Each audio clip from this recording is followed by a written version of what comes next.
কোনোভাবে তার বাবা সংবাদ পান তার ছেলেকে আহত অবস্থায় মেডিকেল হসপিটালে ফেলে রাখা হয়েছে। ইতিমধ্যেই তৎকালীন রাজশাহী মহানগরীর সাধারণ সম্পাদক ছিলেন আওয়ামী লীগের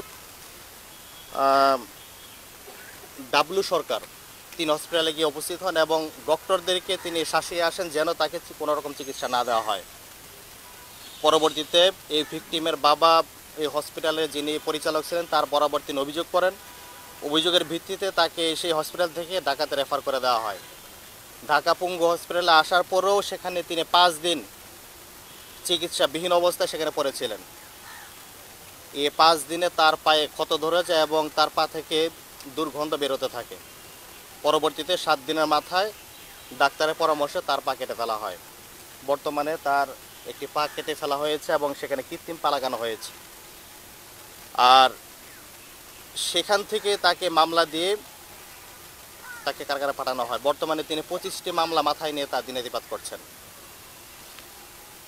দ্বিতীয় অভিযোগ আমরা দায়ের করেছি আমাদের ভিকটিম আব্দুল করিম ভাই। আব্দুল করিম ভাই আমাদের পাশে হুইল চেয়ারে বসে আছেন।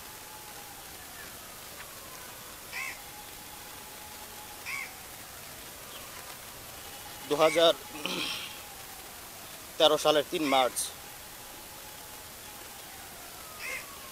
আল্লামা হোসেন সাঈদী হুজুরের যখন রায় হয়, রায়ের প্রতিবাদে শেখের খেল চট্টগ্রামে প্রতিবাদ মিছিল বের করা হয়। সে প্রতিবাদ শান্তিপূর্ণ প্রতিবাদ মিছিলে আওয়ামী লীগ, ছাত্রলীগ, যুবলীগ অতর্কিত হামলা চালায় এবং পুলিশের একটি বুলেট আব্দুল করিম ভাই মেরুদণ্ডে এসে আঘাত লাগে এবং সাথে সাথে তিনি সেখানে পড়ে যান। সংগঠনের ভাইদের সহযোগিতায় স্থানীয় একটি হসপিটালে নিয়ে যাওয়া হয়।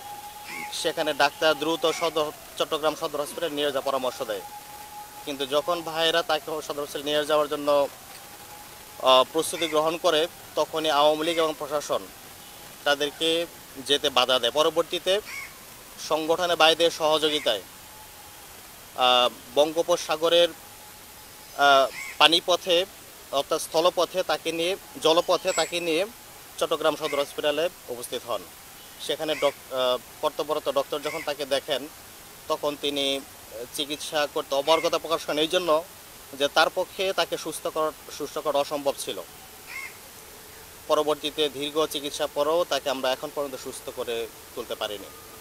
বাস্তবতা হচ্ছে যে এই ভাইটা 11 বছর যাবৎ ঢাকাতে একটি হসপিটালে চিকিৎসাধীন আছেন এখন পর্যন্ত।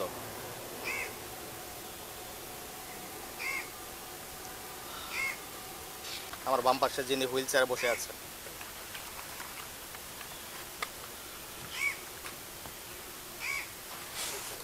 ফেব্রুয়ারি 2013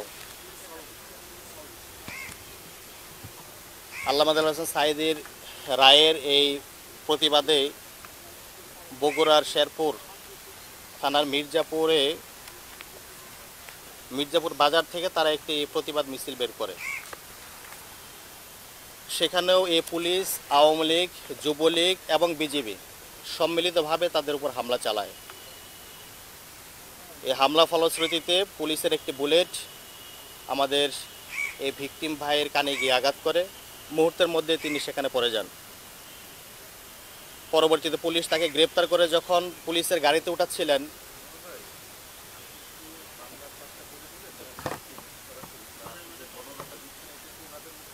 আচ্ছা আমি একটু শেষ করে পরে তাদের কাছে আপনার পয়েন্ট জেনে নিন, ঠিক আছে?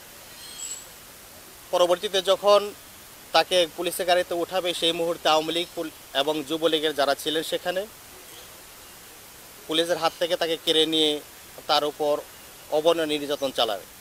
আওয়ামী লীগ, ছাত্রলীগ, যুবলীগ যারা ছিলেন তাদের হাতে হকি স্টিক, তারপর আগ্নেয়াস্ত্র, এগুলো দিয়ে তার উপর অবর্ণনীয়ভাবে হামলা চালাতে থাকে।